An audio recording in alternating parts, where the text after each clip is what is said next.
2 Chronicles Chapter 26. Then all the people of Judah took Uzziah, who was 16 years old, and made him king in place of his father Amaziah. He was the one who rebuilt Elath and restored it to Judah after Amaziah rested with his fathers. Uzziah was 16 years old when he became king, and he reigned in Jerusalem 52 years. His mother's name was Jecoliah, who was from Jerusalem. He did what was right in the eyes of the Lord, just as his father Amaziah had done. He sought God during the days of Zechariah, who instructed him in the fear of God. As long as he sought the Lord, God gave him success. He went to war against the Philistines and broke down the walls of Gath, Jabneh, and Ashdod.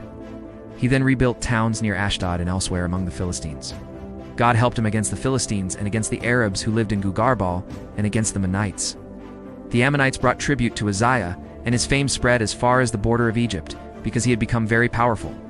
Uzziah built towers in Jerusalem at the corner gate, at the valley gate, and at the angle of the wall, and he fortified them. Also built towers in the desert and dug many cisterns, because he had much livestock in the foothills and in the plain. He had people working his fields and vineyards in the hills and in the fertile lands, for he loved the soil. Uzziah had a well-trained army, ready to go out by divisions according to their numbers as mustered by Jeiel, the secretary, and Maaseiah, the officer under the direction of Hananiah, one of the royal officials. The total number of family leaders over the fighting men was 2,600.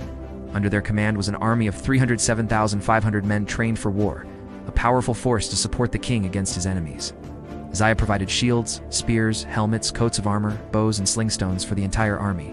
In Jerusalem, he made machines designed by skillful men for use on the towers and on the corner defenses to shoot arrows and hurl large stones. His fame spread far and wide, for he was greatly helped until he became powerful. But after Uzziah became powerful, his pride led to his downfall.